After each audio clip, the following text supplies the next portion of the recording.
영상 정보를 훼손당한 자의 의미가 문제된 사건입니다. 자, 간단히 보시죠. 죄형 법정주의 사건입니다. 자, 영유아보호법 54조 3항에 규정된 영상 정보를 훼손당한 자의 의미.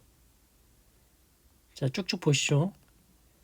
15조의 4.1항은 어린이집을 설치 운영하는 자는 아동학대 방지 등 영유아의 안전과 어린이집의 보안을 위하여 개인정보보호법 등 관련 법령에 따른 폐쇄회로 텔레비전을 설치 관리하여야 한다라고 정하고, 또 3항은 어린이집을 설치 운영하는 자는 1항의 영상 정보가 분실, 도난, 유출, 변조 또는 훼손되지 아니하도록 내부 관리 계획의 수립, 접속 기록 보관 등 대통령령으로 정하는 바에 따라 안전성 확보에 필요한 기술적, 관리적, 물리적 조치를 하여야 한다라고 정하고 있다.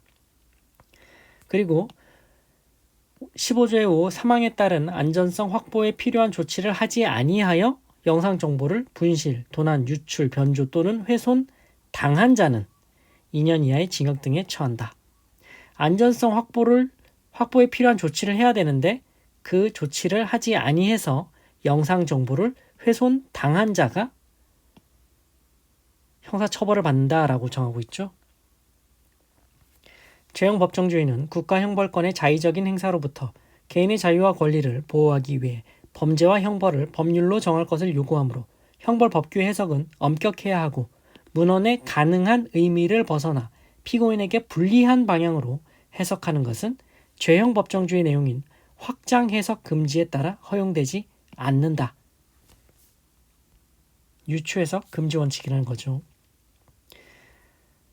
그래서 법률을 해석할 때 입법 취지와 목적, 제정, 개정, 연역, 법질서 전체와의 조화, 다른 법령과의 관계 등을 고려하는 체계적 논리적 해석 방법을 사용할 수 있으나 문헌 자체가 비교적 명확한 개념으로 구성되어 있다면 원칙적으로 이런 해석 방법은 활용할 필요가 없거나 제한될 수밖에 없다. 비교적 명확하게 규정되어 있으니 이렇게 체계적 논리적 해석 방법을 활용할 필요가 없다라는 거죠. 이런 죄형 법정주의 원칙이 적용되는 형벌법규 해석에서는 더욱 그러하다.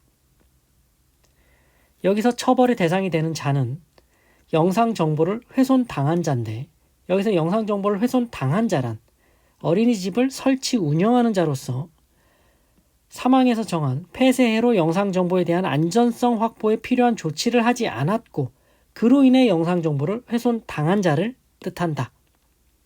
따라서 영상 정보를 삭제, 은닉 등의 방법으로 직접 훼손하는 행위를 한 자는 위 규정의 처벌 대상이 아니고 행위자가 어린이집을 설치 운영하는 자라 해도 마찬가지이다.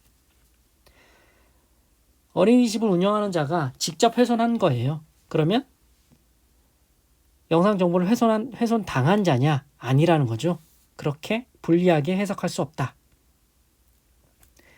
어린이집을 설치 운영하는 피고인이 영상 정보가 기록되어 있는 저장 장치를 은닉하여 녹화 영상 정보가 전부 삭제되도록 했다.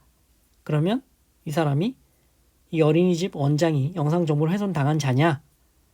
보시면 영상 정보를 훼손당한 자란 어린이집을 설치 운영하는 자로서 법에서 규정한 폐쇄로 영상 정보에 대한 안전성 확보에 필요한 조치를 하지 않았고 그로 인해 영상 정보를 훼손당한 자를 뜻할 뿐, 영상 정보를 삭제, 은닉 등의 방법으로 직접 훼손하는 행위를 한 자는 처벌 대상이 아니라고 본 것입니다.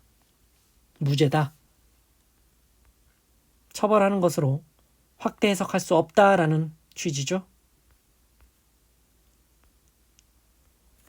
자, 이 정도로 간단히 정리해 주시기 바랍니다. 마치겠습니다.